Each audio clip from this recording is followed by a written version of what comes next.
What's cracking, guys? Omar Isaf here. I am currently being held captive, apologies for the sketch scenario here, by one Jermaine Garcia.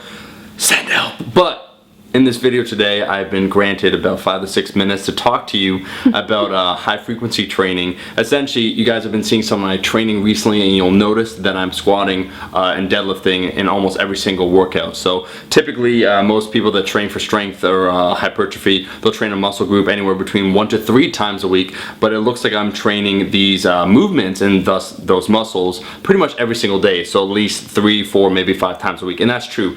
What I want to talk about is the benefit potentially of high frequency training, something that Jeremy Hamilton talked about in terms of getting stronger, Pavel Tsatsouline in Power to the People, Greasing the Groove, the idea of becoming more efficient with movement. So why or when should you do something like this, train movements more frequently? Basically what we want to talk about is the Norwegian Frequency Project, which essentially took a look at Norwegian powerlifters. I think it was 13 men, 3 women, average age 21. They split it up into 2 different groups.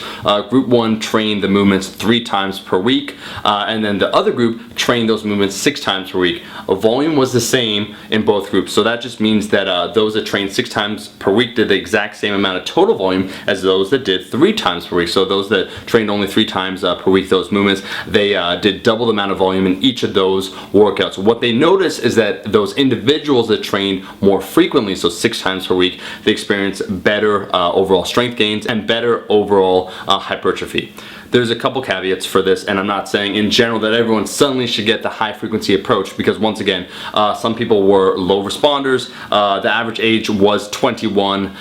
These are people that are kind of essentially hungry towards building muscle, and so they might be more predisposed. They might have more favorable results for high frequency training. But what does this tell us for the average bro out there? Well, if you want to become better at something, the idea of practicing that skill more frequently makes a whole lot more sense. You guys know that for me personally, what's been currently going on is that everything's kind of holding up. Everything's feeling pretty good. I'm finishing up this cut, and so right now I'm just increasing the volume and the frequency of those major compound movements to regain some of that lost strength that I once had and make future gains, essentially. So for me, it makes a whole lot of sense. I'm not doing a whole lot of extra volume. I'm just splitting up that current volume and doing it over a long period of time. And what that does for me right now, too, the potential benefits I could see, and for those out there, is that one, because there's less volume per any given session, the odds of my SI or anything flaring up are a lot less, because I don't accumulate as much fatigue in any given workout. I spread it out.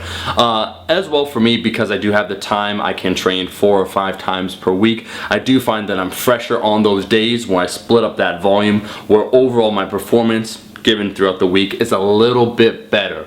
This isn't everyone, however, and so when you see this in the video, I always want to give you guys context as to why I do certain things.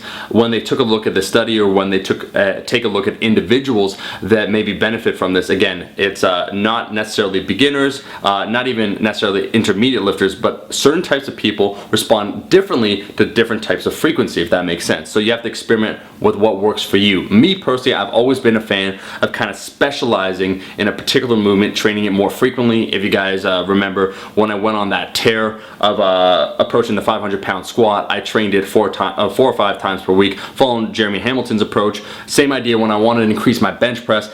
All the movements remained roughly the same, and I increased the volume and, more importantly, frequency of the bench press from 1 time per week to 3 or 4 times per week. And same thing when I did that deadlift program back when I wanted to deadlift 500 pounds in 2012. So I respond better to higher frequency, and so I specialize in certain movements. With all that being said, I just want to bring to light perhaps some new approaches to training that you might not otherwise think about. And so I'm going to link in the description article by Menno, one by Greg Knuckles, and probably a third one just overviewing high frequency training for those that are more interested in finding out about that. Again, I'm just trying to provide the context in terms of what I do, why I do it, the potential benefits, and what you can take away most importantly from it. That's the whole idea of this channel, creating informative content that you watch and then you take something away and get more gains. That's the whole damn goal. That's all the time we have. I've been allotted this 5 to 6 minutes. I've been given the signal that I gotta get out of here under threat of being beaten.